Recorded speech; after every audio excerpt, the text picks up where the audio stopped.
What's up and welcome to another episode of Movie Pitch Monday. This is a show where I pitch hypothetical movies.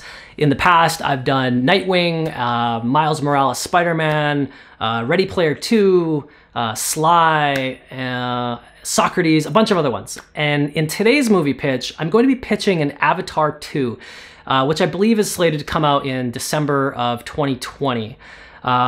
Now, I think some of the reason why Avatar 1 was such a success, maybe there's a number of reasons, but it was really three things. It was the 3D visuals, which were kind of revolutionary at the time. We've never really seen that before.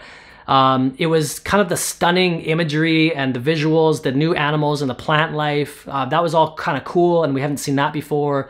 And the third thing would be kind of like the world and maybe the philosophy behind it, like how they're like one with nature and they get connected. I think those kind of three things resonated with people. I think if it was lacking anything, and I hate to criticize, one of the most successful movies of all time, but in somebody else's words, not my words, the plot isn't that intricate, and it was described as Dancing with the Wolves meets Pocahontas. So it's not that original of a storyline, and I bring this up because I'm about to do a pitch about a movie that is not known for its storyline. It's actually known for its visuals, yet there's no visuals in this. There's no 3D, there's no bright colors, it's just me talking. So I actually have quite a challenge ahead of me. Okay, just so we're all on the same page, I'll quickly recap the movie. This is going from my memory. I watched this movie about 10 years ago, so these are kind of the main points that I remember. So the humans come to this planet, moon, place called Pandora, and they are the Resources Development Administration, or RDA. And so there's the Giovanni Ribisi character. He wants to come to this planet and mine this valuable mineral called unobtainium because Earth is in a state of decay, and this unobtainium is going to be this power source, this energy source to make Earth flourish again. And this is a futuristic world, maybe year 2154 or something. And there's another kind of squad of humans that are the military. I think his name's Parker Selfridge. He's the guy with the scars on his face. Now they're there to protect the scientists. And they send in one of the scientists called Jake Sully, who's a brother. It doesn't really matter. But anyway, he kind of gets into this Avatar character, this 10-foot tall character, to infiltrate the tribe, the kind of natives of the planet called the Na'vi. And the reason they do that, well, two reasons. One is that the atmosphere is toxic or poisonous to humans. So they need to in order to walk around, they need to be in these avatars, which walk around and interact with the environment, yet the human form is still on the base. So Sully's job is to infiltrate the Na'vi and convince them to leave the home tree. And the reason why they need to do that is because there's a huge deposit of unobtainium underneath this home tree. And this home tree is huge. It's the size of a skyscraper. Now, Jake Sully has been kind of infiltrating this tribe, and his allegiance changes. He grows sympathetic of these natives, and he's like, you know what, let's leave them alone. They're good people. And maybe he's kind of developing feelings for one of them, Natiri, I think her name is. And Natiri's father, can't remember his name, but he's the leader of the tribe. So Jake, from my memory, is yo, we shouldn't do this. The military guys and the bad guys, the RDA, they say, screw this, let's get that mineral. And they start firing their weapons and they blow up the tree falls over. And if I remember correctly, I'm not saying I do, I think they take the unobtainium and they leave with it. I'm not sure if that's true. And in the end, Jake becomes a permanent Na'vi. He has a permanent connection, so his human form is dead. I don't know if that's true. I think that's true. But anyway. Okay, so with the home tree destroyed, the bad guys, the RDA and the Giovanni Ribisi character, they leave, and they left Jake Sully and some other scientists. I think one Norm and maybe a girl, Sigourney Weaver maybe, I can't remember. And so they're there. Jake has now permanently become one of the Na'vi. So he's made that permanent connection, and I think his human form is now dead, and he's just one of the blue people now. So I think that's where we're at. Okay, so we haven't seen Avatar in about 10 years, right? So I think if I was to do this movie and the opening scene, I would have it back on Earth. I would like tease of Pandora because we haven't seen it, and the technology of today is way better than when this movie first came out. So I think there's going to be a lot of excitement, and I would make people wait for it. Maybe like 10 minutes. I wouldn't show it. The first 10 minutes, opening scene of the movie, I'd have it back on Earth.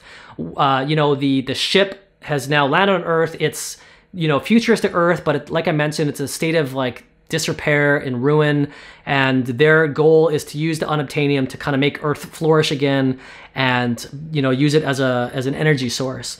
Now, I want to borrow an idea from an old X-Files episode that I watched when I was like 10 years old. So forgive me, I haven't seen this in a long time, but from my memory, I remember these boys having some like, I don't know if it's like some sort of mutation or some energy field to hit them or whatever, but whatever they touched immediately grew like exponentially. So they'd touch like a door handle, and like the bacteria from the door handle would just like grow out of control. So I would do something like that. Once the unobtainium is on Earth, anything it touches immediately just starts growing crazy, like bacteria and weird mushrooms and weird plants and flowers, and it's just kind of like going, it looks like Pandora. It's like growing crazy, and they're like, you know what? This is very cool and all, but like this is dangerous because it's going to take over this planet. And if you recall, Pandora is toxic and poisonous to humans, and it's going to do the same thing on Earth and kill everybody. So let's get this thing back on the ship, and we'll take it to space, and everything that was growing will just like kill that. And so that's what they do. So that's kind of a way that they've done to like quarantine it as they like study it. They're doing tests. They're figuring out how they can like utilize this technology to, well, it's not technology, but utilize this mineral to, as an abundant resource of energy. Okay, so now it's like 10 minutes into the movie. I would cut to Pandora, and we see Jake Sully. And if you recall, we said that he was permanently in the like the blue suit. So he's like had a baby with, no, he hasn't had a baby. He's impregnated Neytiri, right? But Pandora is in a state of ruin as well. The home tree is toppled, it's been destroyed, and the unobtainium has been taken, and the whole world is kind of dying. Nobody's been able to like procreate other than Neytiri. She's carrying the only baby, and she did that because they got pregnant before it toppled or something. I don't know. Let's just say that, right? And then so like all the plants are kind of wilting and dying, and nobody is able to, like none of the animals are able to procreate. Maybe there's dying animals, birds are falling from the sky. And they're like, yo, we need a home tree and we need unobtainium. Both seem very unlikely to get, and we're screwed. Jake has kind of taken more of a leadership role, and he feels, because he's human, he feels somewhat responsible for the outcome of what has happened. And he's kind of vowing to make it right. So he talks to the actual leader, Neytiri's father. He goes like, what can I do? He's like, well, here's the thing. There is another home tree, and they didn't take all the unobtainium. We still have some left. Now, if we get a seed from the other home tree, then maybe we could grow a new home tree. Jake's like, perfect, let's do that. He's like, yeah, it's not that easy. Here's the thing. And they go into this backstory of like the forest Na'vi and an aquatic Na'vi. Now, they are like enemies, sworn enemies for like centuries. They've been warring back and forth. And one of the reasons is the Tree of Souls. Now, I'm not going to pretend I know everything about Avatar, but from my memory, Tree of Souls is very important. It was like, created this like interconnected link between nature or something like that. And I think it tried to save Sigourney Weaver at the end of one of the movies. So it's really important. I don't really recall why it's important, but it's important, and it'll come up later. So let's say their home tree is like, I don't know, like a male version of the plant, and they like, there's another female version, but it's underwater being guarded by these like aquatic tribe, and they don't like us, and we don't like them. And so, yeah, and Jake's like, well, okay, tell you what, I feel guilty. I'm going to go there and talk to them and see if I can get the seed. He's like, that's never going to happen. I'm going to tell you it's a death wish. Don't do that. He's like, okay, well, I still need to try, and maybe I'll just steal the seed. He's like, okay, well, we don't believe in stealing because that's not our vibe. But if you want to steal and do that, that's cool. I can show you where it is, but like I can't go with you, and none of our people can go with you. So Jake's like, okay, cool. So he talks to like the humans, like maybe, let's call his name Dave. He talks to Dave, and there's maybe another girl. Let's call her like, I don't know, Paula. let's say, I don't know. So he talks to Dave, like, Dave, we need to do right by these people. Get in your avatar suit. Let's go underwater and let's get this seed. And Paula is back there. She's like doing the controls at the base. And maybe there's like, I think Norm is there. Yeah, but Norm didn't go. I don't know, whatever. So Dave and Sam go underwater. And this is really like visually stimulating. Lots of like cool, it's a world that we've never seen before, right? We've seen Pandora, but we didn't see underwater Pandora. So it's like, you know, new plants and fish and creatures, and it's really, really cool.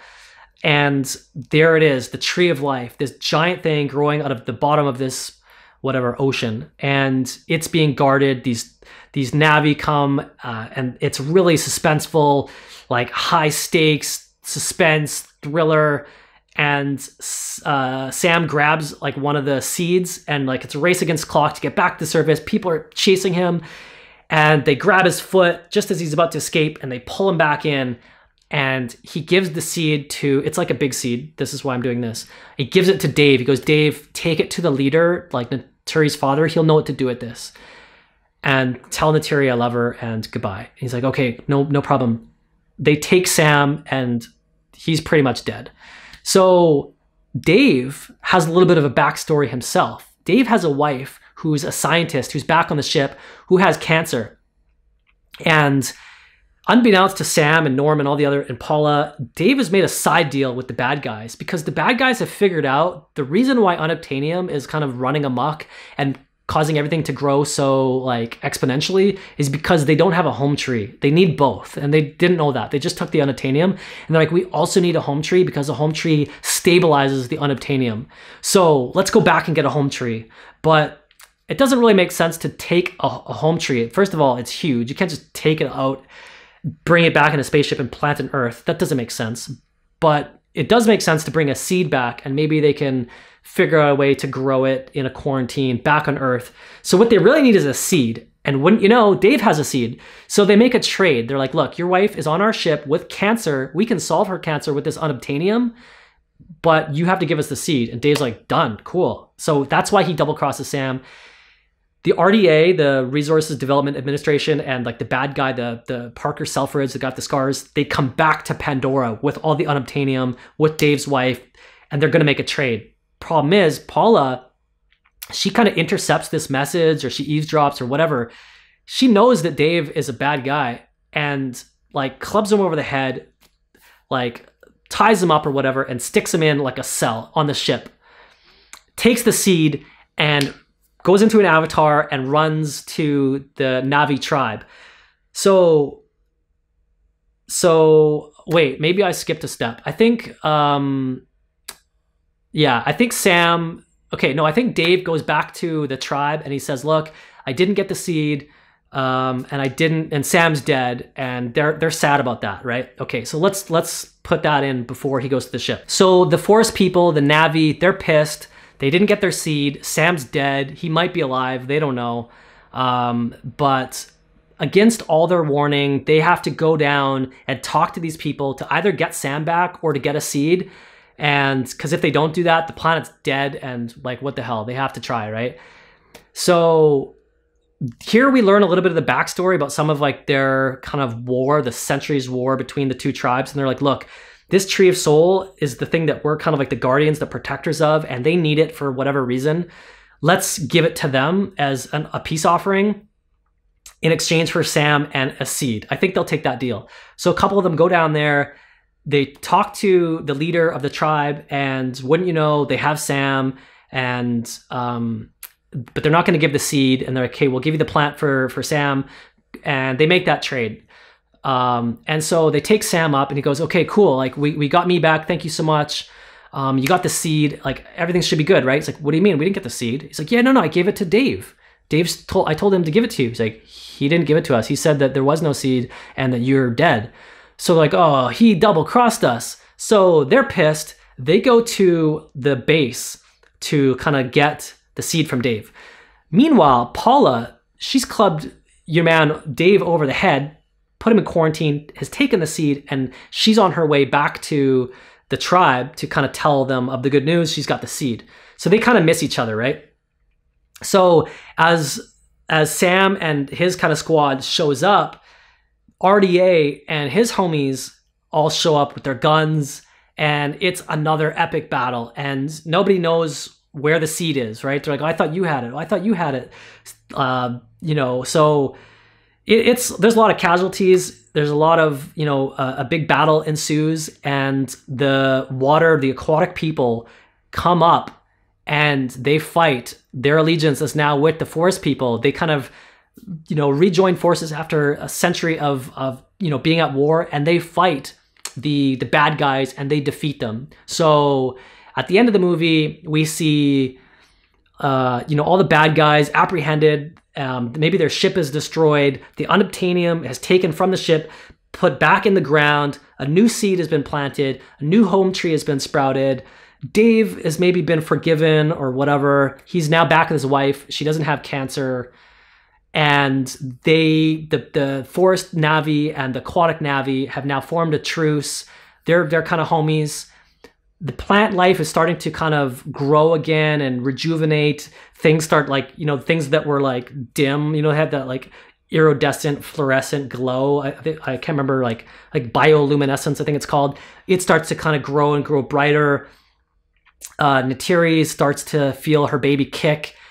At the end of the movie, she gives birth, which is a miracle because nothing on the planet could give birth. I don't know if I mentioned that part. And hope has been restored on Pandora. Now, if you want to get crazy, and let's get crazy, I think in the third movie, we could have the kid, like the kid of Neytiri has now grown up to be like a teenager, and maybe he or she has fallen in love with one of the aquatic peoples. We can kind of continue that storyline. All right, there it is. There's my pitch for Avatar 2. Please let me know if you liked it by hitting the like button or leaving a comment.